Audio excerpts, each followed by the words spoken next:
თუ იცით ვინ იყო ის ქართველი, ვინც მსოფლიო კლასიკოსთა სიას ბოლო წერტილი დაუსვა.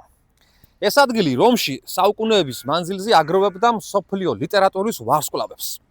გოეთე, ჰიუგო, ბაირონი, დანტე ალიგიერი. და იცით ვინ დაასრულა ეს სია? შოთა რუსთაველმა.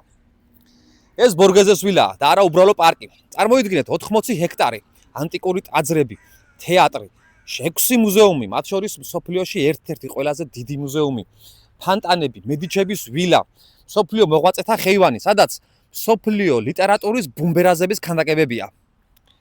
და აი, მათ შორის საპატიო ადგილს იკავებს ქართველი შოთა რუსთაველი, რომლის ვეფხის ტყაოსანიც მსოფლიო კლასიკადაა აღიარებული.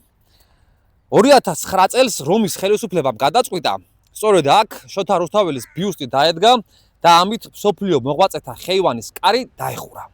ასე რომ, როდესაც რომში მობრძანდებით, ქალაქის ისტორიით, კულტურითა და სილამაზეებით მოინუსხებით და როდესაც ბორგეზეს მუზეუმში რაფაელის, რუბენსის, დავინჩის, კარავაჯოს, ანტონიო კანოვას, მიქელანჯელოს შეუფასებელი კოლექციები გამოიწვევს თქვენს აღფრთოვანებას, ბოლოს მობრძანდით აქ. დადექით შოთა რუსთაველის ბიუსტის წინ, შეხედეთ მას და იგრძენით სიამაყე.